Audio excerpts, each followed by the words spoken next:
Ada 21 bisa membersihkan plak-plak di jantung sama pembuluh darah. Mereka juga bisa merontokkan lemak. Kalau saya boleh sarankan, kalau Anda yang ada penyakit-penyakit kayak GERD gitu kan, atau dispepsia atau sakit ma, saya sangat sarankan minum ini. Itu obat pencerahan yang paling baik.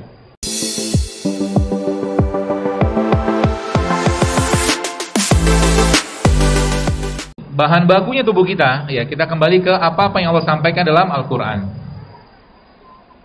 Pertama, kalau mau catat silakan dicatat, tidak ada di slide. Ada 21 kurang lebih, ya, di Al-Quran ataupun hadis Nabi SAW yang disampaikan tentang sebenarnya inilah bahan bakunya badan kita. Yang pertama, jamur. Jamur ya, jamur ini merupakan salah satu produk ciptaan Allah ya, subhanallah, dia mampu menyerap racun dan dia termasuk probiotik juga. Probiotik. Jadi selain tempe ya, probiotik yang sangat baik yang kita bisa konsumsi adalah jamur. Ya.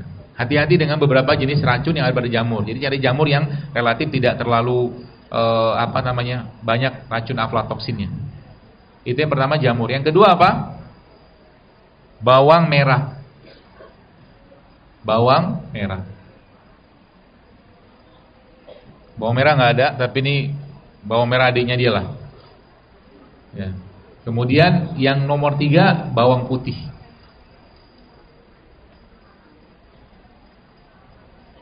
Ini bahan baku. Jadi nanti Bapak Ibu kalau sudah ngerti konsepnya, makanan Anda tiap hari harus mengandung ini. Apa yang terjadi ditambah dengan puasa, ditambah sedekah, ditambah dengan sholat, maka tubuh akan merecovery dirinya sendiri. Penyakitnya perlahan-lahan akan hilang. Ada yang sudah bikin sup jamur itu? Itu bukan sembarangan sup ya. Itu di samping sehat, itu juga punya kemampuan untuk mendetoks badan kita. Apalagi kuahnya Anda minum. Kuahnya diminum. Kemudian yang keempat, khardal. Khardal ini mustard atau biji rempah. Biji rempah itu macam-macam, kayak begini nih. Ya kayak apa namanya? Ini apa nih? Kapulaga, kemudian ada ketumbar, ya, atau ada bunga lawang kayak begini. Ya. Rempah. Setiap hari makanan Anda jangan lepas dari rempah. Coba, kenapa sekarang banyak orang penyakitan? Karena yang dimakan sudah tidak ada rempah lagi. Gorengan kan nggak ada rempahnya, betul? Nasi uduk nggak ada rempahnya, nasi goreng juga nggak ada rempahnya, burger nggak ada rempahnya, sosis nggak ada rempahnya. Maka cook your food, masak sendiri di rumah. Ya. Kalau ada rempah yang Anda masukkan di situ, maka minum airnya. Airnya diminum. Ya, jadi kalau sudah ngerti gini kan nanti Anda bisa bikin kari tanpa santan. Bisa. Kari, saya suka kari karena bumbunya lengkap banget. Wanginya tuh menyehatkan jantung. Ya, bumbu, semua jenis bumbu tuh sebagian besar menyehatkan jantung. Dia membersihkan jantung. Semua jenis bumbu. Ya. Lalu dan kalau kita bicara tentang asam amino, Indonesia punya sumber asam amino yang luar biasa. Dia mengandung 20 jenis, hampir semua jenis asam amino dia ada. Dia mengandung lemak yang ada pada minyak zaitun. Dia mengandung selenium yang berperan sebagai anti kanker. Tumbuhan itu namanya apa? Kelor. Kelor nih, ya. Kalau boleh saya katakan sayur dari rajanya sayur. Ya, daunnya ya, bukan batangnya, daunnya. Daun kelor. Penelitiannya, mungkin sebagian sudah baca di feed saya, itu sangat banyak. Asam aminonya lengkap, lemak minyak zaitun dia juga punya. Ya. Jadi ini bisa Anda kasih ke orang-orang yang ya kalau ibu bapak yang pengen punya keturunan atau mungkin anak yang baik juga, makalah sayur kelor, tidak mesti kapsulnya kan, sayur aja. Ya. Kalau mau dibikin teh juga gampang. Jadi tehnya mungkin ada daun itu ada keringkan, diangin-anginin gitu kan. Kering nanti seduh jadikan teh. Ya, juga bisa. Kemudian tadi bidara. Yang keenam timun. Timun. timun. Ya. Yang ketujuh, labu. Ya, jadi labu, Bapak Ibu sekalian, adalah salah satu ciptaan Allah yang, kalau saya boleh sarankan, kalau Anda yang ada penyakit-penyakit kayak GERD gitu kan, atau dispepsia atau sakit ma, salah satu makanan yang Anda cocok makan tuh labu. Nanti cara bikinnya gimana?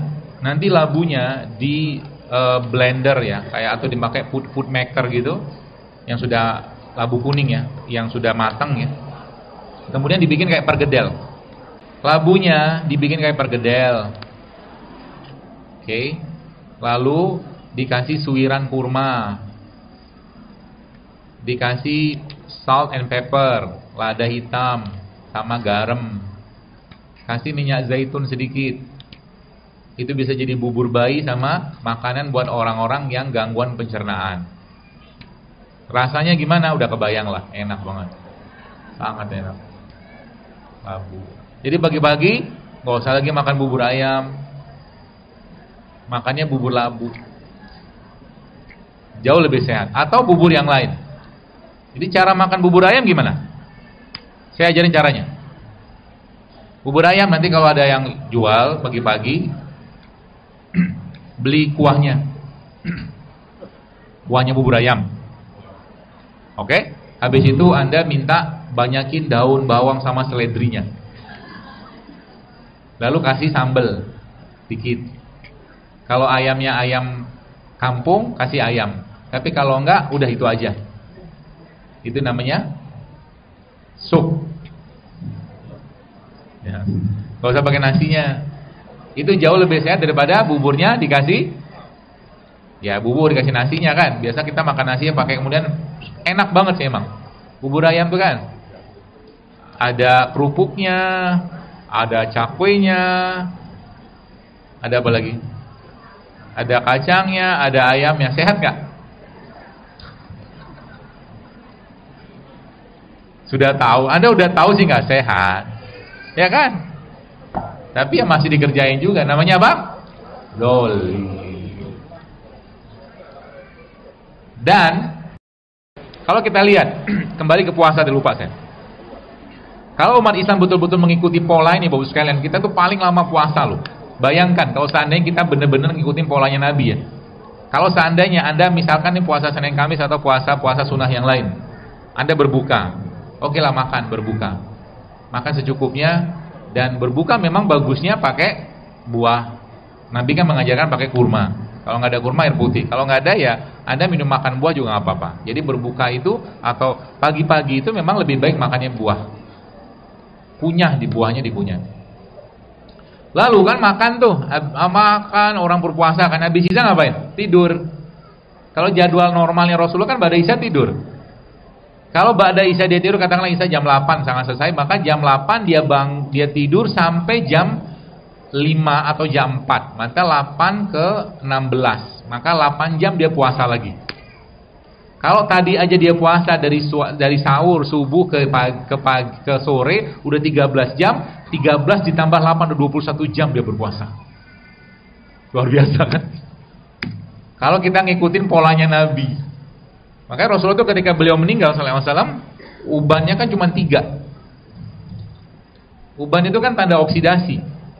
Ya, tanda oksidasi maksudnya badannya itu tidak banyak mengalami aging atau penuaan. Ya. Kenapa banyak ada ibu-ibu cerita kemarin, sempat ada baca kemarin kan yang ada postingan, saya nggak tahu itu ibu atau bapak, dia ngirim email atau apa gitu, dia bilang dia minum rempah, terus minum apa jahe, kemudian kunyit segala macam, terus sisanya dia blender terus dibalurin ke kepala, rambutnya tumbuh lagi. Emang itu tidak heran, kenapa? Karena mereka ini mengandung antioksidan. Itu yang pertama. Yang kedua, mereka juga bisa merontokkan lemak-lemak yang ada pada kulit kepala. Itu rahasianya, saudara. Jadi gak heran. Ada juga waktu itu ibu-ibu yang cerita dia ngasih suaminya ketumbar. Setelah rutin makan ketumbar, pastinya dia makan yang lain juga dijaga sih ya. Itu subhanallah, rambut suaminya yang memutih perlahan-lahan berubah menjadi kehitaman lagi. Tubuh kita kalau belum waktunya tua, dia akan kembali normal. Kalau belum waktunya tua. Kalau belum waktunya menopause, dia akan bisa balik normal. Bisa. Rata-rata kan menopause 55 tahun.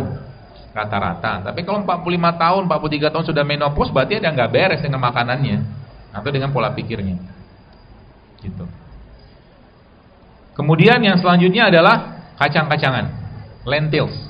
Ya, kacang-kacangan itu banyak. Ya. Ada, kalau Anda lihat, ada kacang Arab, ya, kacang almond, pistachio, ya. Kedelai juga bagus, tapi kedelai yang organik, kedelai lokal, jadi jangan kedelai di GMO gitu, atau mungkin kacang-kacangan yang lebih baik ya, kayak misalnya kacang almond atau walnut atau hazelnut gitulah, seperti itu kacang-kacangan. Atau kacang apa ya?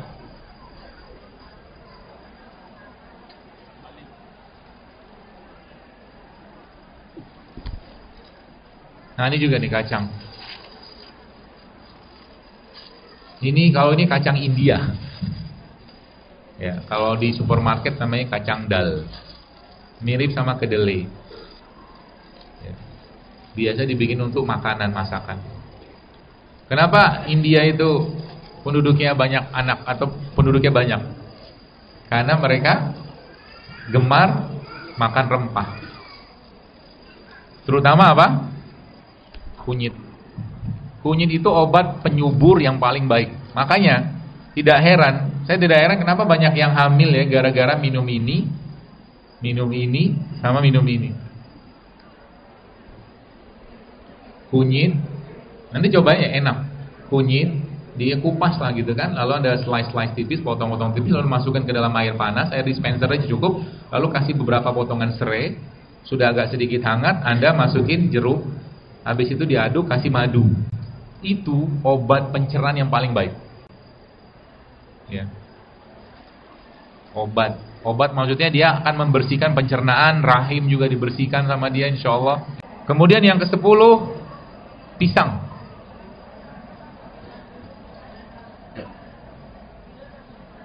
Oh 9 9 ya? Oh iya 9. Tin. Buat tin dan daunnya. Daun tin, daun zaitun, daun bidara, ya. Itu bagus ya. Ke-10, pisang. Cara bikin enzim dari pisang saya ajarin. Caranya pisang itu Bu, Pak, Anda blender nanti sama bawang putih.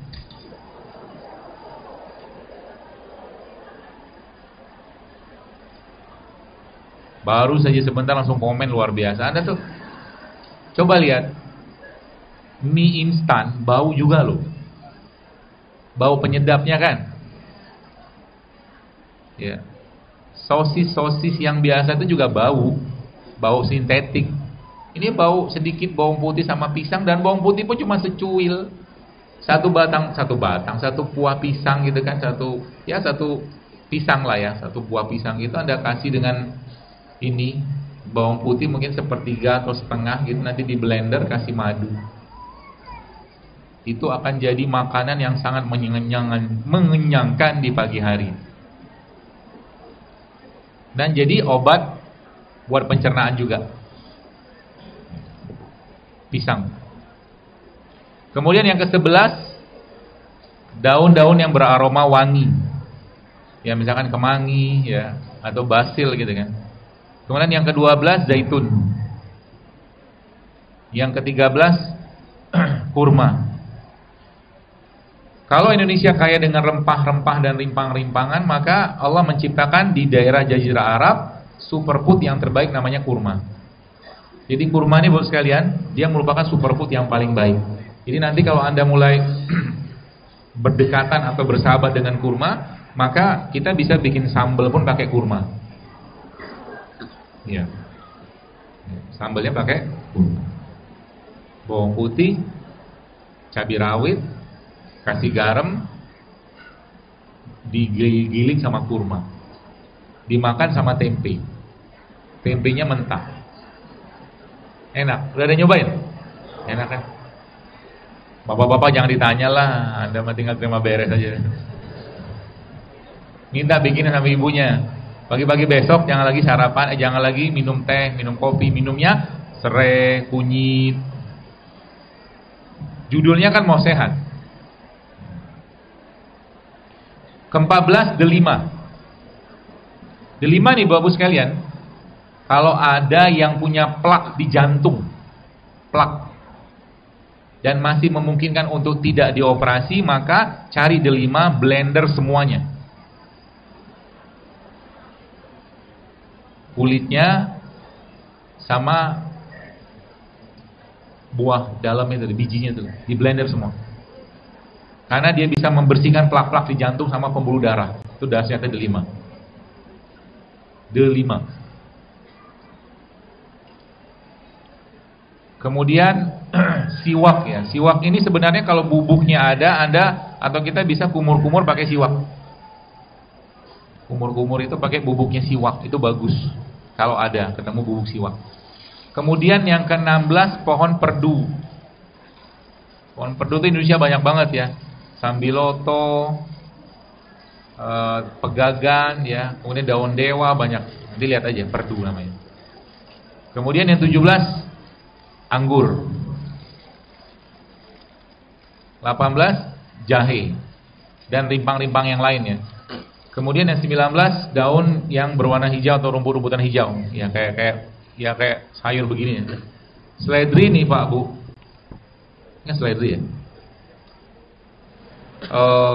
Kalau orang ada autoimun, saya sangat sarankan minum ini, seledri, karena dia bisa memperbaiki keseimbangan badannya lah, insya Allah. Seledri, dari pengalaman dan apa-apa yang saya baca, dia merupakan salah satu tumbuhan yang direkomen lah untuk dikonsumsi orang-orang yang autoimun dan tiroid. Seledri, baunya sih emang nggak enak. Ya, tapi Anda kalau mau campur bisa campur apel. Nanti dimasak, di blender sama apel.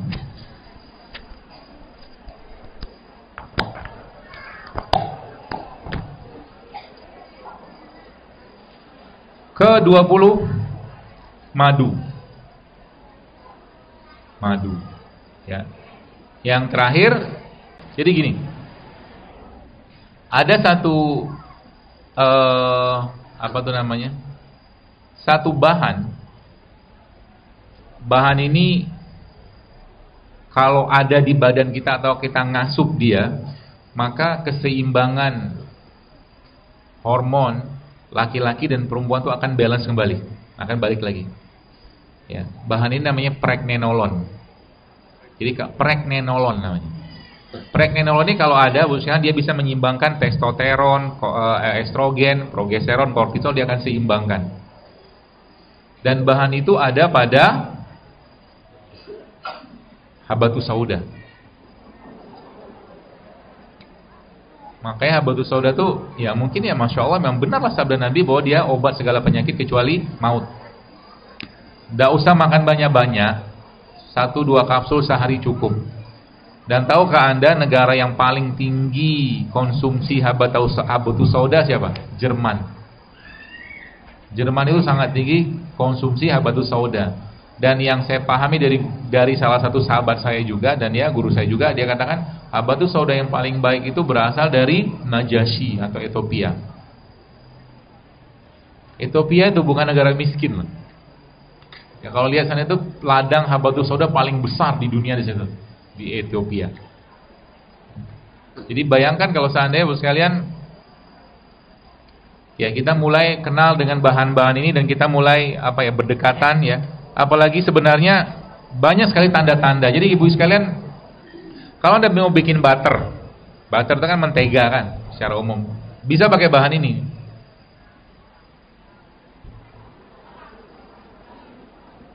Apa namanya ini?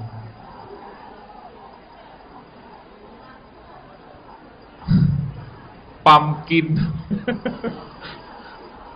Ini lagi musim sekarang di daerah Jawa Timur. Apa ya? Kok saya lupa ya? Bukan labu.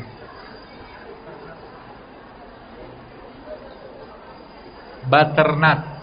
Ya, butternut. Ini bisa jadi selai.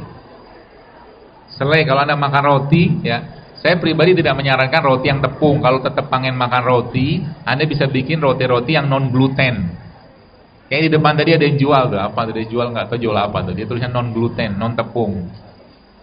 Kalau mau makan roti, carilah roti-roti gandum yang benar-benar gandum. Atau kalau Anda pengen tetap makan yang tepung-tepungan atau gluten tapi yang indeks glikemiknya rendah, maka Anda bisa bikin produk berbasiskan talbinah. Talbinah itu salah satu makanan terbaiknya Rasulullah sallallahu alaihi wasallam. Talbinah, gandum. Ya. Nanti dimakan pakai selainya ini. Ya, ini kan bisa dibikin selai nih, kayak tadi bikin apa? Labu tadi itu loh. Ya, tergantung seleranya, Anda mau bikin yang asin kah atau manis kah? Ya, tinggal pakai madu atau kurma atau apa gitu. Shibat ini ya butter lah. Ya, bagus.